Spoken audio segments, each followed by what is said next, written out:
All right, we're back talking to some incredible, lovely type sevens today.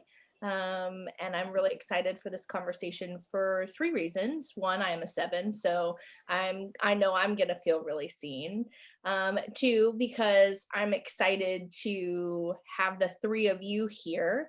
In that, I think you're gonna show some nuance to the seven that maybe we don't always get when we read or experience it in a lot of ways. And three, that I get to intersect three women that I adore so much in one space. So I have just a lot going for me right now. So I would love if we could take a minute and you could just say name, type, maybe where you live in the world, or what you use your gifts and talents for now or historically, just to put a little container around it. So whoever wants to go first.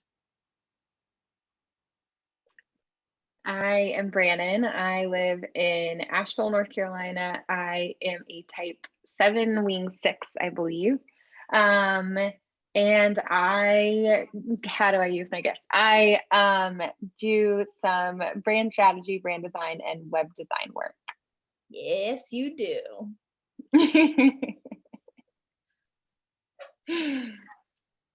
I'm Christy. I live in Denver, Colorado, and I am a 7 wing 8. And I use my gifting in public policy.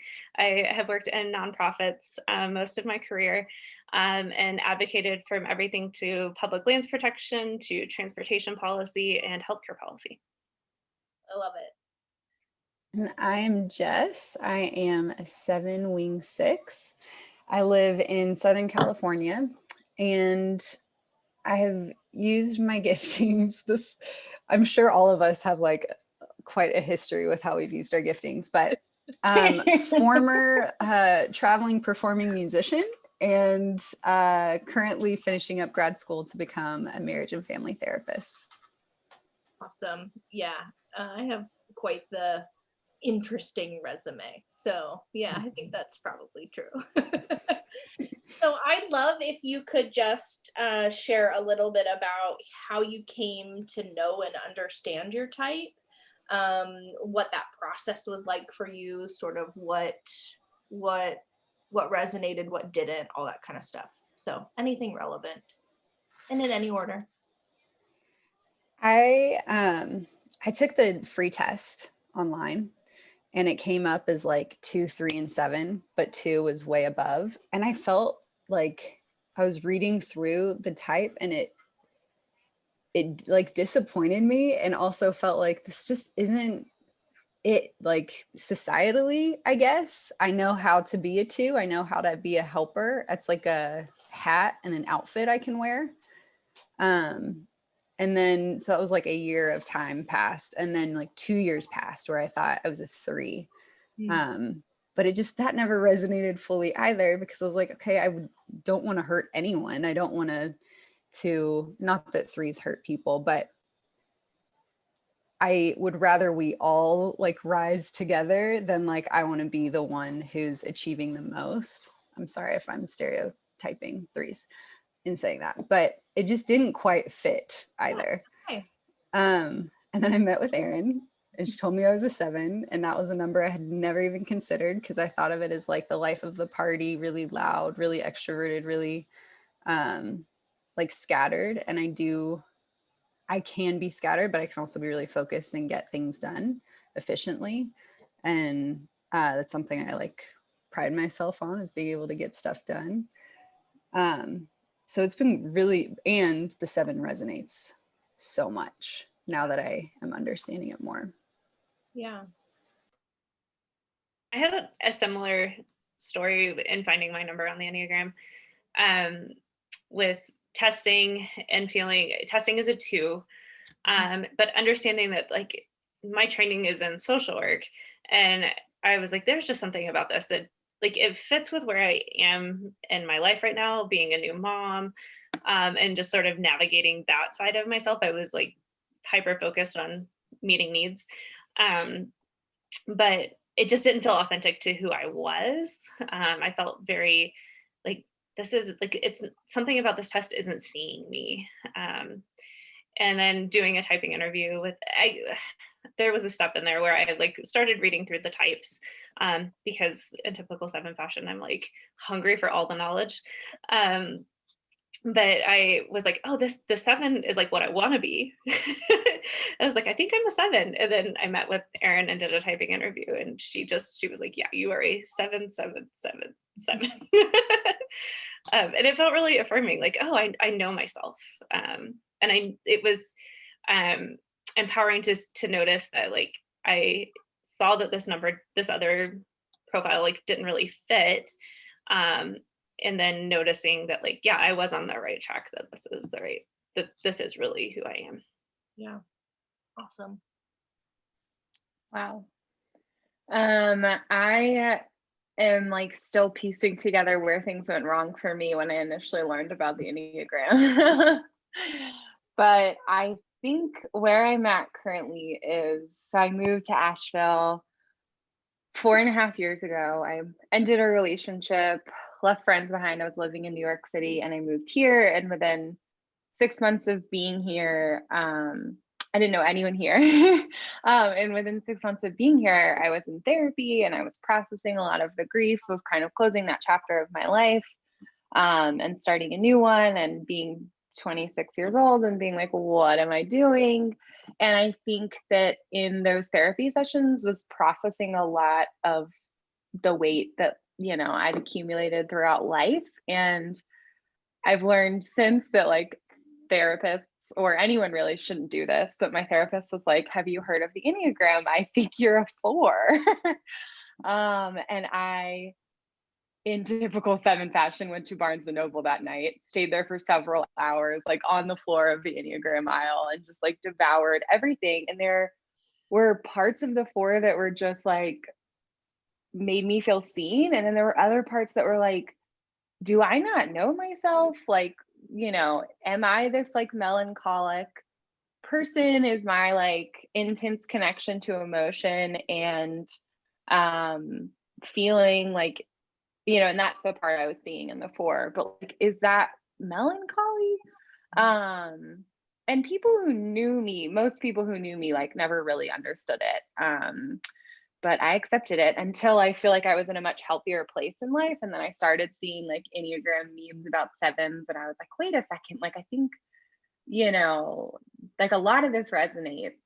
But then the same thing, it was like, I can be extroverted, but I'm not the life of the party. I'm not like all of the things that you think. Like I had the habiting, if that's even a word, of a 7, but not the like fun parts that everyone associates with the 7. So continued to struggle until I met Erin, and I was like so confident in my like limited Enneagram knowledge. I'm like, I'm a 4, and Erin's like, we'll see. So did a formal typing interview with her a little over a year ago now, and it felt like such a weight. And I'm so sorry if I'm hurting any 4's feelings, but to feel so bubbly and then to be told that somewhere in me like melancholy lives, it just was heavy. It was like, well, where is it? Like, does it come out and I'm not aware it's coming out? Like, I don't know. It's been an interesting journey, but I feel so much more at home in the understanding of an Enneagram 7 than I ever did elsewhere. Erin, will you tell us your story too, since this is also your number? Yes.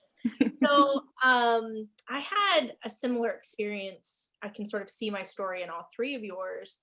I learned about the Enneagram through work, and we were getting trained in it. So I had a week with the trainer who then became my master teacher.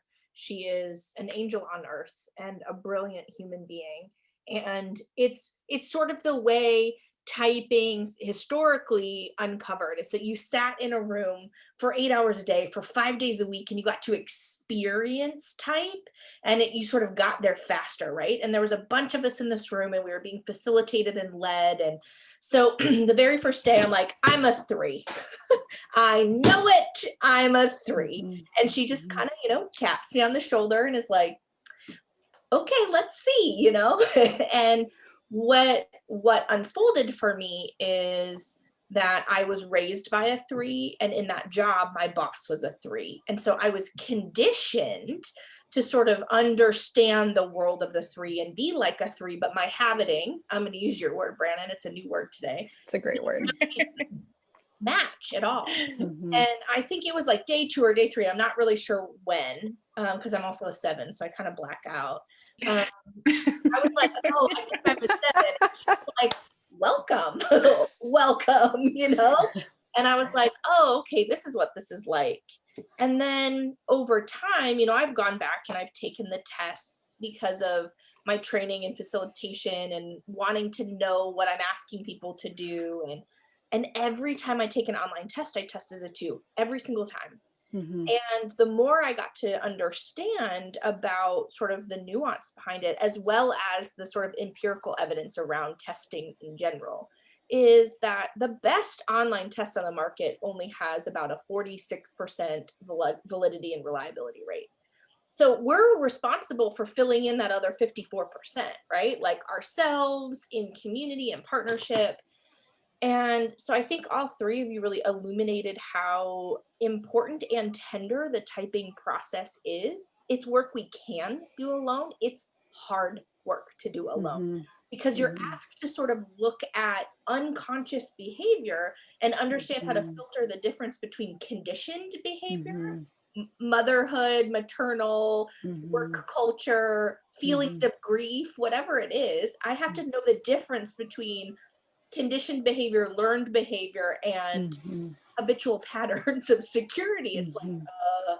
how do I do that? And so it's really important to me, and why I really like the sort of formal typing process that my teacher created, is that it allows you to sort of look at typing like trying on clothes. Like I get to really put this on and see a whole sort of nuanced picture, and then I get to decide if it fits. Mhm. If it doesn't fit, we take it off and we try again, right? Mhm. But if it does fit, you know, and that's the hope, is that we can help sort of together unpack that. So Mhm. I'm hoping that watching these experiences help people get further, um, Mhm.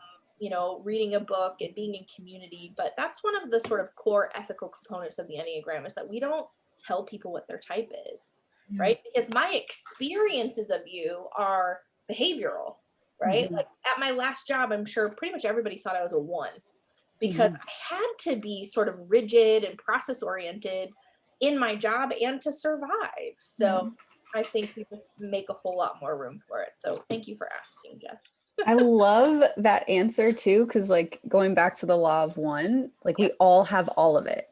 So we do have 2, we do have 3, but even like the 3 thing was given to me by my boss at the time, which makes sense because I was in grad school and working full time with a job that involved travel while raising a kid. So like I was tapped into my 3. That was an outfit I knew how to wear, but it didn't get to the why behind it. No.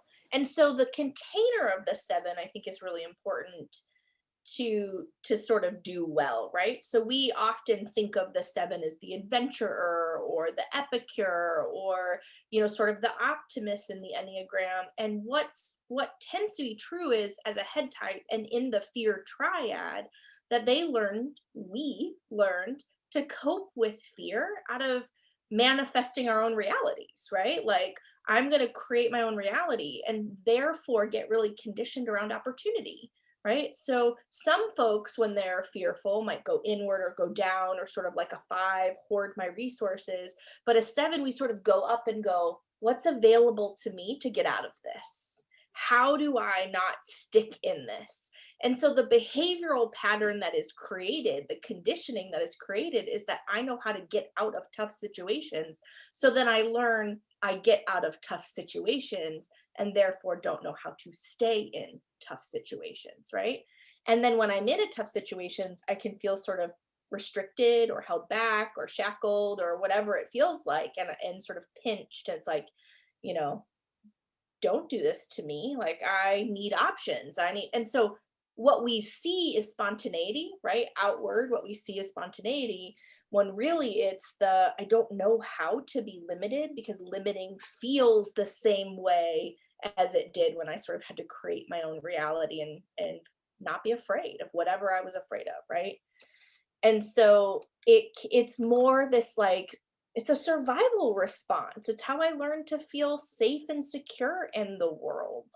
It is not because I want to be the life of the party or travel everywhere or do everything.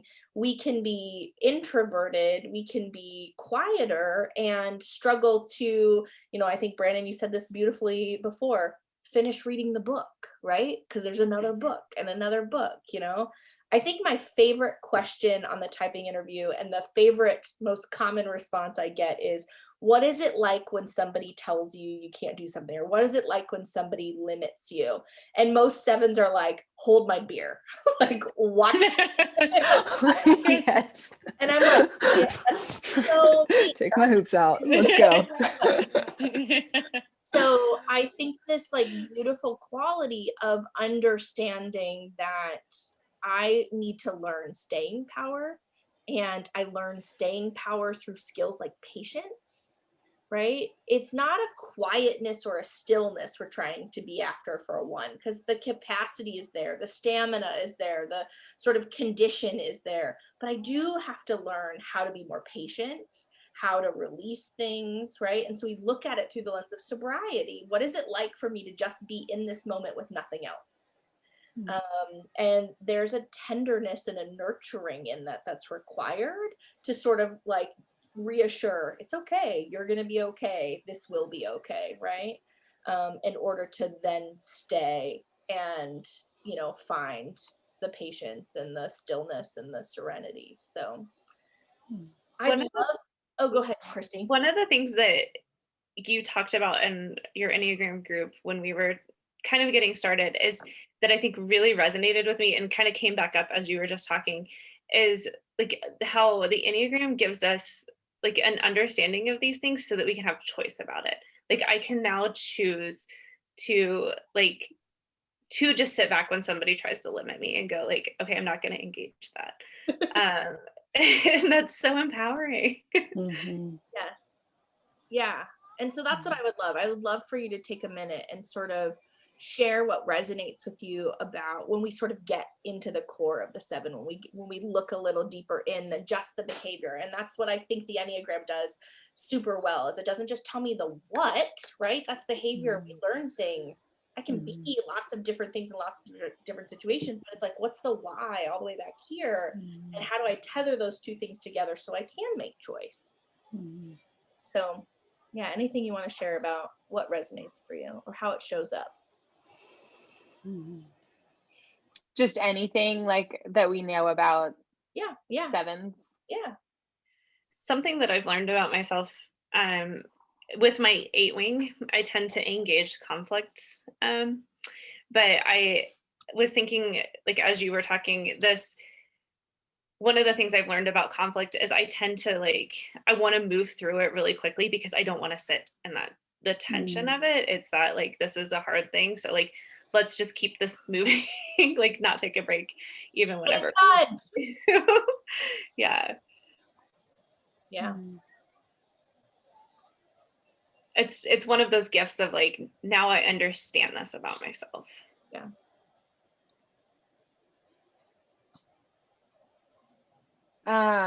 Something that I've noticed a lot over the last year is my ability to reframe and kind of refocus something that's bad. And it's just so ingrained in me. It's what, I just had an instance where I was telling Erin, I'm getting married this summer and they sent the wrong wedding dress. And I was literally telling the woman, it's all fine. We worked it all out. It's not a problem. But I'm literally telling the woman on the phone yesterday, I'm this is actually a good thing. And then I'm listening to myself. Who does that? Who can be this is a good thing. This is making me remember that I need to do XYZ more. She was just oh, not used to people reframing such large mistakes in that way. But yeah, I see it a lot. I see it with massively horrible tragedies that happen in the world, and then just the everyday problem. And I understand it more for what it is than just like, gosh, I'm so positive. Right. Brandon, I relate with that so much. Like whenever I tell people about my childhood, I'd be like, but it's okay. Look at me now. Like, don't worry about it. It's like just happens. So yeah. And so huge growth for me is this week was just thinking about how like detoured my life has become from COVID. And like from being stay at home and my daughter's daycare closing down, and I will have seen clients for a year. I will graduate soon and never have met a client in person. Like I allowed myself to sit in that and just feel sad about it. And I called someone afterwards to like process it. They are also a 7. They were like, I'm actually flying high right now because I just got the vaccine, and like she didn't have time or space for it. I'm like, okay, that's fine. But so my growth is like, but I'm actually grieving like the year that I thought I would have. And I'm gonna let myself sit in that. Not wallow in it, but also not ignore it, not like go find something fun to distract myself. I'm gonna give myself like the time and space to feel is different for me. Yeah. I felt that really similarly. Like this year has been hard with having a neurodiverse kid because a lot of the things that make our life work, we have not had access to. I know you get that, Erin. And I think I have spent so much time after her diagnosis reframing and thinking about like all of the gifts. Like I want to focus on all of the gifts that come with neurodiversity because like there are a lot of great things that come with it. Like there are things I don't have to teach her. But I'm like, the grief has just hit me in the last couple of months of like, I have never sat down and felt the grief of this. And like that it's okay to let it, like I'm not gonna get stuck here.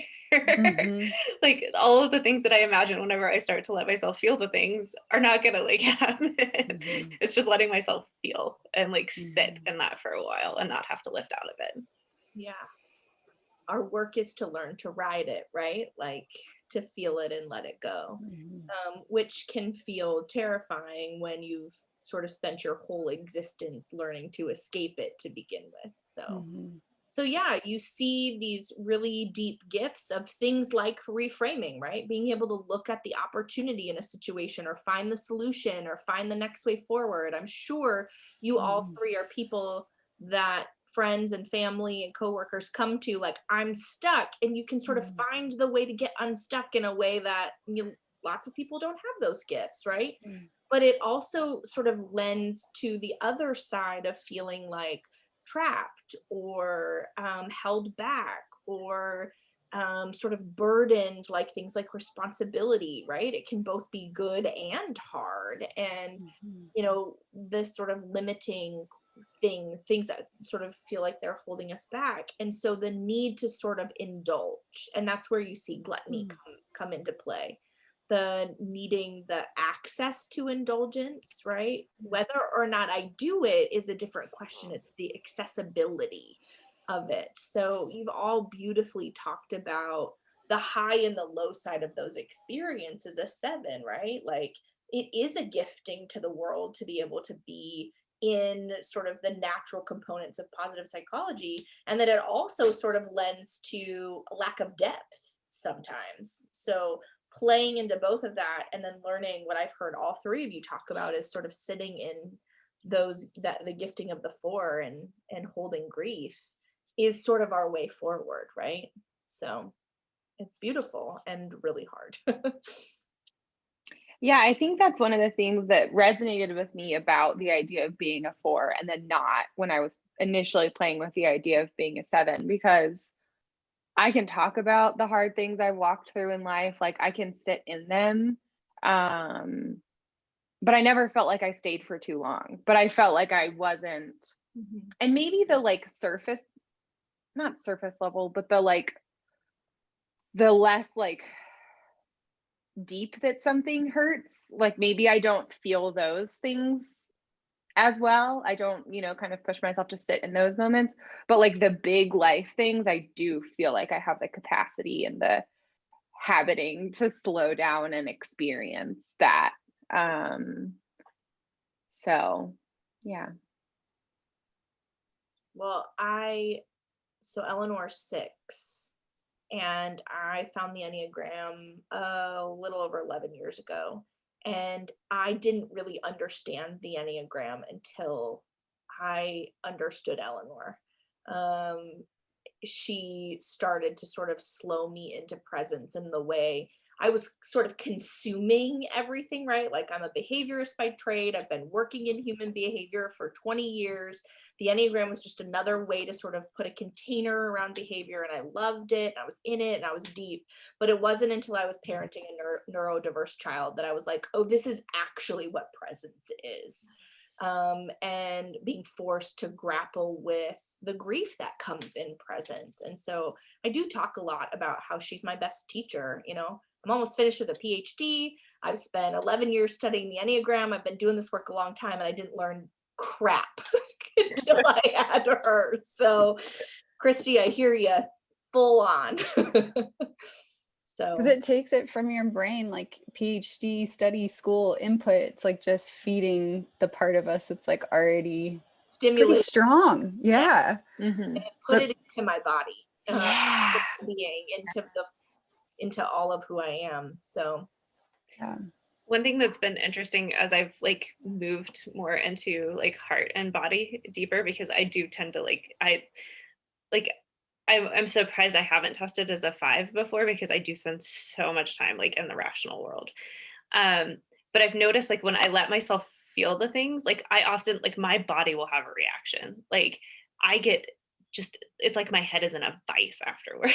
I'm like, please tell me this goes away after I learn how to feel the things. But and I've conditioned myself, like feelings mean pain, like in my body. So why would I engage that? Yeah. Yeah.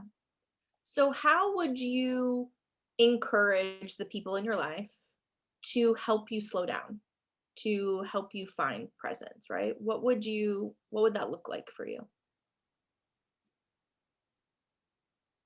I know I'm asking loaded questions. I'm thinking of my fiance is an Enneagram 9. We move at very different paces. And if I'm thinking of like what would be my ideal way for someone to help me slow down, I don't have an answer off the top of my head, other than that what he does just by existing helps shine a light on how fast I move, both physically and mentally. And so just kind of witnessing his willingness to slow down and think things through and plan and be logical and present, rather than my like romanticizing adventure and skipping over the details and taking action. It's effective. So I don't know, I guess that doesn't really answer your question. But where I'm at in life at this point, like just witnessing another person do things so differently for me and have different results a lot of the time has been really powerful. Yeah, you're just noticing, you're paying attention to the way someone else moves in the world and using that as a guide. I think that absolutely answers the question. Brandon, I'm married to someone who's a 9. So Kyle and I will have been married for 10 years next week. And oh wow, congratulations. Thank you. The first thought that came to my mind was, he could help me out by, like doing more around the house. Like he could do, like that was the first thought that came. It's like the antithesis of what we're going for here.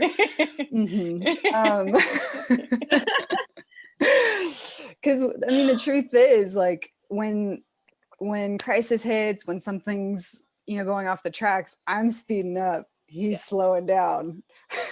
And we both think we're right in the gear that we're shifting to. But I mean, I resonate with what you were saying too, though. Like I'm so different because Kyle just is Kyle. Like, he goes such a different pace. It highlights the pace that I think is sane. And then sometimes I get these glimpses where I see myself through his eyes and I'm like, oh, this is insane. Like, why did I think I could work like 6 jobs? I mean, I'm doing it, but like, why am I doing this? I see myself through him, and that has been so helpful. It's been so helpful. And he doesn't value the things. Yeah. Like, I think because I have a great capacity to do things, and that's like what the world is like, wow, great job, you get all these accolades, but Kyle could give 2 flips about the things that we do. Like the first year we got married, I'd be like, oh, I had a great day, I did this and this and this, and after like a year of being married, he's like, Jess, I really don't care what you got done today, like I just want to know how you're doing. And I didn't realize like I so prioritize and value like the thing, like, but look at what I did, you know. Kyle. Say that again. We love Kyle. Oh, I do. Yeah. That's been one of the more healing things that's ever happened in my life, is marrying Kyle. So yeah. You guys are telling me I should have married a 9.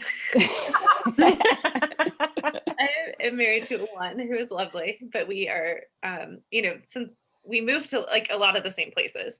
So when he's in 4, it's just like, I don't know you. But for me, like, and I think that I'm the only self-preservation. Yes. I think the most helpful thing that I can be reminded of is that, like, because I am so focused on like that self-preservation piece, is that like rest and like space and presence are as self-preserving as like getting everything done on the to-do list. I think that's where I can like tell myself that I've got to get everything done. I've got to get, like, I move into that one space and I get to that, like, I've got to get it all done, and then I can like take care of myself. And I think just that reminder that like it doesn't have to all be done and perfect to like rest and take care of yourself is one of the more helpful things that people can do for me. Yeah, I think yes. The thing I've learned that I need, and that was hard for me to ask for a long time, but in the past couple of years I've gotten really good at it because I didn't have a choice. My bucket was just getting empty so fast parenting, and it was that I needed reassurance, and I needed people that I love to sort of mirror for me that I was good or worthy of the rest or the break, or that it was hard or whatever the thing was. But sort of my tender heart just needed a little, like, drop in my bucket, and I started to learn to ask for it instead of resenting when it doesn't happen. So yeah. What are your gifts? What's the thing that you would say, is your greatest gift through the lens of your type? I feel like something you are continuing to help me uncover is my connection to joy and appreciation and gratitude. If I'm willing and able to stay present when I'm up in my head and I'm living in the what if world, and that, we could do this and do that, and plans and details and things like that, that keep me out of my body. Yeah. It's much more difficult. But when I'm in my body and I'm in the moment, like, I can find beauty and joy and gratitude everywhere, and can kind of feel it overcome me, whether it's just something that I kind of keep to myself and experience, or I share with the people around me. But I guess that joy feels like connected to that sense of optimism that, so I like keep just thinking of myself like being on a walk and like can be overcome by the, like, all that it took to get me here, and like, how great is all of this.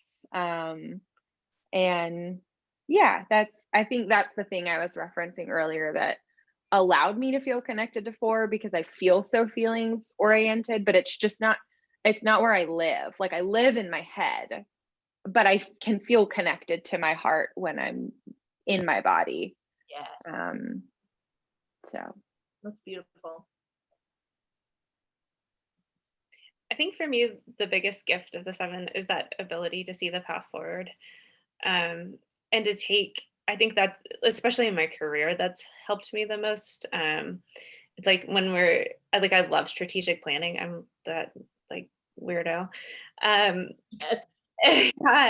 and the ability to like abstract, like I live very much in like an abstract headspace, and to like translate that into something more concrete for the people that don't. I think that's been like the biggest service for me. It's awesome.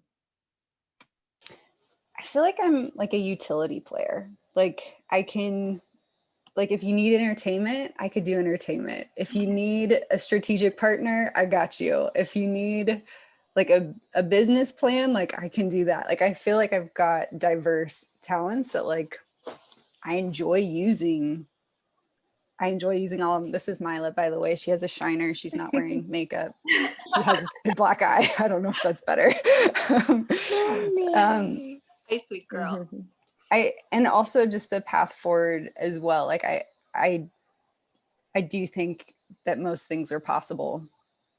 Genuinely. Yes. I agree with that. Everything is possible.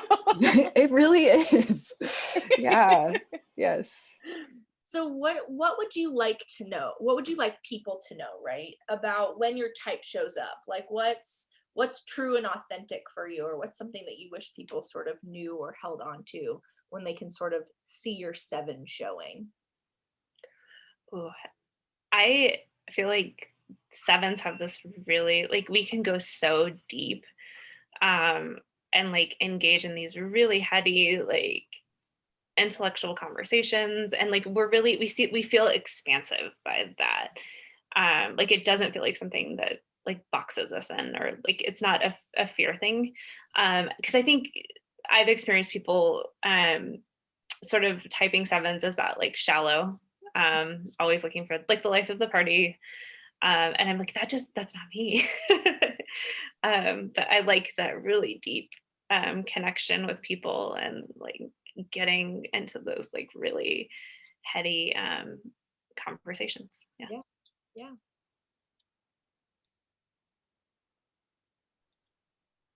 How about you, Erin, will Jenny? you ask your question just one more time? Yeah. What's something that you would want people to know about when your type is showing up, when you're sort of sitting in fixated patterns? So we're doing the things that we do better than anybody else without knowing it. What would you like people to sort of be able to know automatically? I can go, Brandon, if that's okay. Yeah.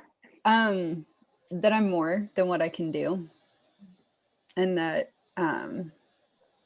just because I can do a lot of things doesn't mean I'm like actively always working against doing all the things I can do. Because I want to leave, like I fare best when I have a lot of space to putz and to be and to mess with my sourdough starter and like look at the leaves and trees outside. That's when I'm my most grounded whole self.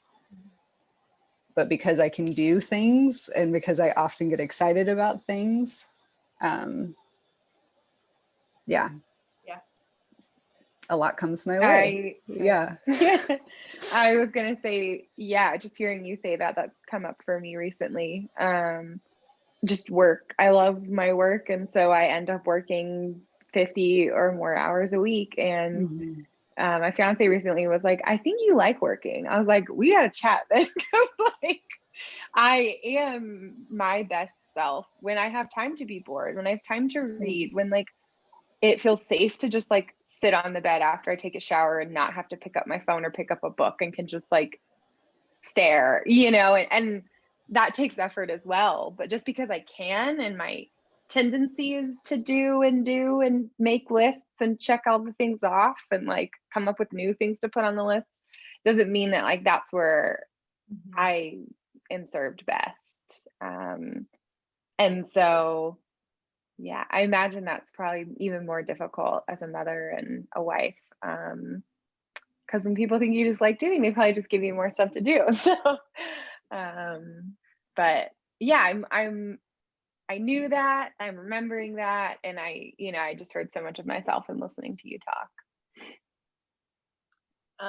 The thing that came up for me, Brandon, when you were like, ask the question again and sort of taking a minute, is the thing that I've recognized that I have just in my own learning myself been able to verbalize to my husband, is that when you ask me what I need or what I want or what I think, there's a good chance I don't know. And so to stick around, ask me again, give me enough space to work through that, because I'm already over here. And so the question brings me back here, and it's sort of jarring and shocking to get brought back. And so then I have to like do the work of moving through that before then I can answer the question. And so I might need to be asked a couple of times, because when you ask me and my answer is I don't know, I mean that.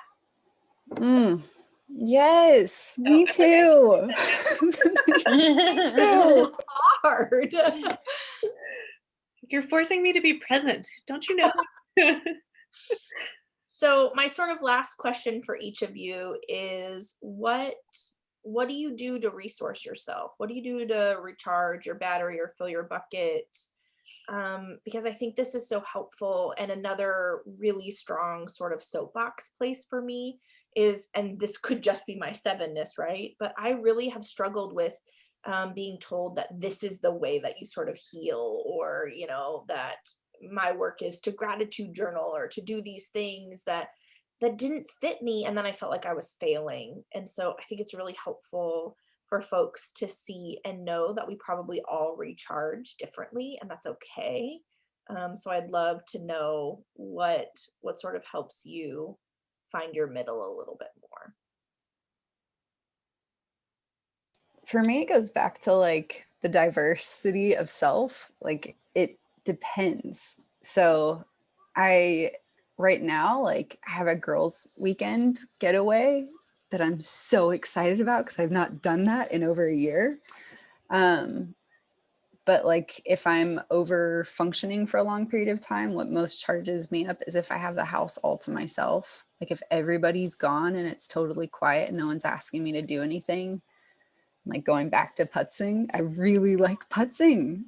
I need to schedule time to like, I could pick up the guitar and like write a song, or I could bake something, or I could, lay on my bed and stare at the ceiling. Like, I think though, like the key piece is like, I really need to be alone. That's how I recharge the most of the time.